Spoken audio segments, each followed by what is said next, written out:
அர்த்தம் அடிக்கடி மாறும். இதன் ஆசிரியர் ஜோதிஷ் ஜோஷி. மேசையின் ஒரு கால் ஒடிந்து தொங்கிக் கொண்டிருந்தது.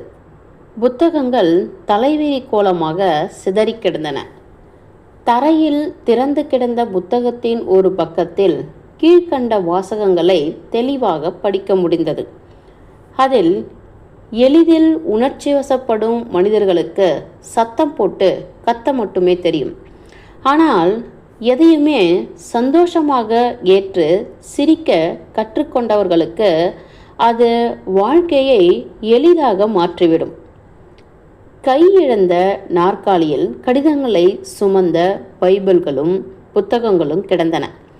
மேற்கூரையில் கொத்து கொத்தாக ஒட்டடை தொங்கிக் கொண்டிருக்க தரை முழுவதும் பழைய பேப்பர்கள் அலங்கோலமாக கிடந்தன. இந்த அறையில் வசித்து வரும் அந்த மனிதர் எங்கள் நண்பர்தான். அவர் அதிசயமானவர், ஆனாலும் மிக சாதாரணமானவர். எதற்கெடுத்தாலும் சிடுசிடுவென்று பேசி உக்கிரமான வார்த்தைகளை உதிர்ப்பது அவரது இயல்பு. ஆனால் அடுத்த நொடியிலேயே நிராயுதபாணியாக மாறி பரிதாபத்துக்குரியவராகவும் காட்சியளிப்பார். எந்த ஒரு இடத்திலும் நிலையாக இருக்க மாட்டார். நிலையான புத்தியும் இல்லாதவர். மன அழுத்தம் காரணமாக அடிக்கடி களைத்து போகும்போதெல்லாம் அலங்கோலமாக காணப்படுவார். ஆயினும் எப்பொழுதும் சுறுசுறுப்பாகவே திகழ்வார். எந்த ஒரு இடத்திலும் சோம்பி உட்கார்ந்து பார்க்க முடியாது. ஆயினும் பெருமையும் விரக்தியும் அவரது பேச்சில் தொனிக்கும். அத்தகைய நேரங்களில் நான் மிகவும் களைப்பாக இருக்கிறேன், எந்த வேலையும் செய்ய பிடிக்கவில்லை, மாத கணக்கில் தனி அறையில் வெறுமனே படுத்து கிடப்பது போல உணர்கிறேன் என்று கூறுவார். ஆனால் வெளியில் சாதாரணமாக சென்றால் கூட மிகவும் பரபரப்பாக காணப்படுவார். சில நேரங்களில் நான் நேரத்தை வீணடிக்க விரும்பவில்லை, சோம்பியாக பயனற்றவனாக உட்கார்ந்திருப்பது எவ்வளவு பெரிய கொடுமை தெரியுமா என்பார். யாராவது ஒரு பெண்ணை பார்த்து விட்டால், ஹோ, அவள் அழகு, ரொம்ப அழகா இருக்கிறாள், அவள் நமக்கு கிடைப்பாளா என்று ஆதங்கப்பட்டு கொள்வார். அலுவலகத்திலிருந்து அறைக்கு வந்த பின்னும் அந்த பெண்ணை பற்றியே பேசிக்கொண்டிருப்பார். சுமார் 25 அல்லது 26 வயது மதிக்கத்தக்க அவருக்கு திருமணமாகி 2-3 குழந்தைகளும் உள்ளன. இப்படிப்பட்டவர் அப்படிலாம் பேசலாமா? உங்கள் மனநிலை எதுவும் பாதிக்கப்பட்டுள்ளதா என்று கேட்டால், நான் ஒன்றும் வயதானவன் இல்லை, என்னுடைய வரம்பை மீறி பேசுவதாக தவறாக எண்ணுகிறீர்கள், உங்கள் கணிப்பில்தான் தவறு உள்ளது என்று எங்களையே மடக்குவார். உங்கள் குடும்பத்தில் ஏதும் கஷ்டமா, அல்லது பணி பார்க்கும் இடத்தில் ஏதும் தொல்லையா, ஏன் இப்படி எதிலும் பிடிப்பில்லாமல் இருக்கிறீர்கள் என்று கேட்டால், நான் எதிலுமே திருப்தி அடையாமல் தவிக்கிறேன் என்று பதில் கூறுவார். இது ஒரு காரணமா என்று கேட்டால் வெறுப்புடன், இதை தவிர வேறு எதை நான் சொல்ல முடியும் நண்பரே, நீங்கள் என்னை புரிந்து கொள்ளவில்லை என்று சலிப்படைந்து கொள்வதும் உண்டு. அவரது மனம் பரிசுத்தமானது, யாருக்கும் தீங்கு நினைக்காதது. நண்பர்களை பெரிதும் விரும்புவார், நம்புவார், உரிமையோடு கோபப்படவும் செய்வார். ஒரு நாள் சும்மா பேசிக்கொண்டிருந்தோம். இந்த சிறு வயதில் மலை அளவு பொறுப்பை சுமக்க முடியுமா? யாரிடமிருந்தும் எவ்வித உதவியும் இல்லாமல் வாழ்க்கையை நடப்பது எவ்வளவு கடினமானது என்பது உங்களுக்கு தெரியுமா என்று பெருமூச்சு விட்டவராய் எழுந்து அங்கும் இங்கும் நடக்கலானார். அவருக்குள் இருக்கும் மனப்புழுக்கம் என்ன என்பதை முழுமையாக அறிய முடியவில்லை. அவரும் அதை வெளிப்படையாக சொல்ல விரும்பவில்லை. ஆயினும் நான் கேட்டேன், உங்கள் மனைவியையும் குழந்தைகளையும் உங்களுடன் இல்லையே, அதுதான் காரணமா? இதை கேட்டவுடன் அவர் முகத்திலே ஒரு ஆவேசம் தோன்றியது. ஆனால் சட்டென்று அது மாறி சிறு குழந்தையை போல அழத் தொடங்கினார். என் மனைவியை என்னிடம் கொண்டு வர முடியுமா? அவள் என் பெற்றோரின் சாபத்தால் பிரிந்துவிட்டாள். என் தாயாரோ நான் எல்லாம் தெரிந்தவன் என்பார். என் தந்தையோ பொறுப்பில்லாத மகன் என்பார்.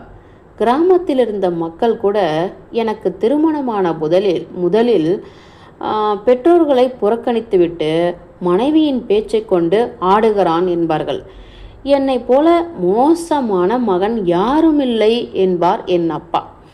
ஒருவன் தன் மனைவியை முழுக்க முழுக்க புரிந்து கொண்ட பிறகு பெற்றோர்கள் கூறுவதை எப்படி பொருட்படுத்துவான்? ஒரு மகனுக்கு அவனது பெற்றோர்களே பெரும் தொல்லைகளை தரும்போது அவன் அவற்றை பொறுத்து கொண்டு எப்படி இருப்பான் என்று கூறிக்கொண்டிருக்கும் பொழுதே அவரது கண்களில் இருந்து பொல பொலவென்று கண்ணீர் பெருகி கன்னத்தின் வழியே ஓடியது. அப்படியானால் என்ன? அப்படியானா இன்னும் கூற வேண்டியது எவ்வளவோ இருக்கிறது, பிறகு ஒரு நாள் கூறுகிறேன் என்றார். சரி, உங்களுடைய அப்பா அம்மா மீது இவ்வளவு பாசம் வைத்திருக்கிறீர்களே, அவர்களை அடிக்கடி சென்று பார்த்து வருவதுண்டா என்று கேட்டேன். அவர் பலமாய் வாய்விட்டு சிரித்தார். பெற்றோர்களா என்று கேட்டுவிட்டு மீண்டும் பலமாய் வாய்விட்டு சிரித்தார். நண்பரே, இந்த மன அழுத்தமான வாழ்க்கையில் நான் வாழ்வதா சாவதா என்று கூட தெரியவில்லை. அப்படி ஒரு துரதிர்ஷ்டசாலி நான் என்று புலம்பினார். இவ்வளவு சின்ன வயதில் இப்படி விரக்தியாக வேண்டுமா என்று வினவ, வேற என்ன செய்ய, பெற்றோர்கள் வாழ்கிறார்கள் என்பதை விட இருக்கிறார்கள் என்று கூறலாம். ஆனால் ஒன்று, நிகழ்கால கொடுமைதான் எதிர்கால வாழ்க்கை என்று தெரிந்தும் மேலே போவது தவறல்லவா? தாயும் தந்தையும் இருந்து என்ன பயன்? இந்த சலிப்பான கேள்வியே அவருக்கு மேலும் களைப்பை தந்தது. பலமும் வலுவும் இழந்தவன் போல் ஆகிவிட்டார். அவருள் ஏற்பட்டுள்ள வெற்றிடத்தின் பாதிப்பு அவருடைய ஸ்திரமற்ற தன்மையை காட்டியது. அவரது வாயை திறந்தால் புரிந்து கொள்ள முடியாத தத்துவ விசாரங்களை சொல்லுவார். என்னுடைய இளம் மனைவி 4 சுவர்களுக்குள் போராடி கொண்டிருக்கிறாள்.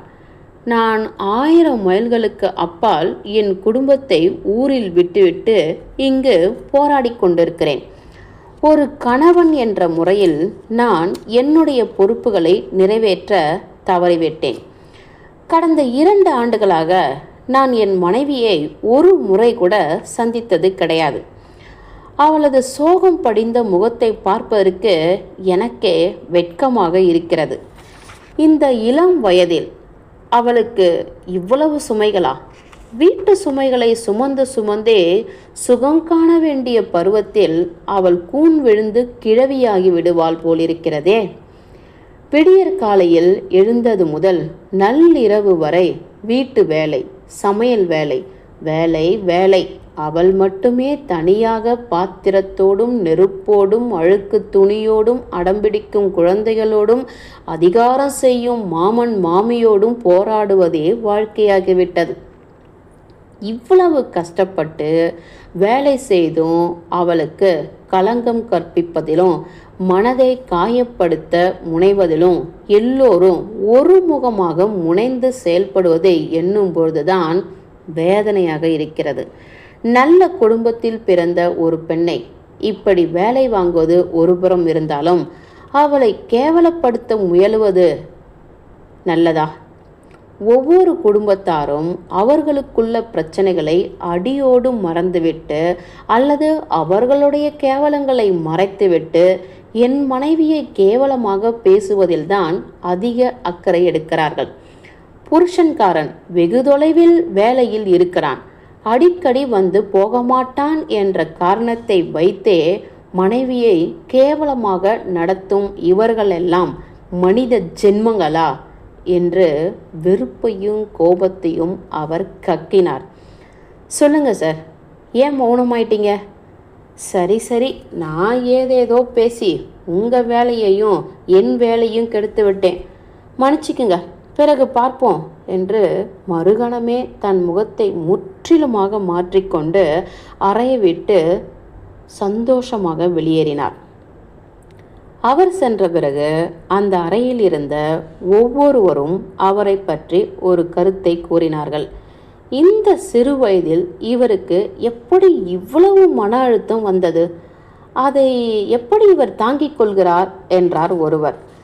இவரை போன்ற இளம் வயதினருக்கு இது போன்றவை சகஜம்.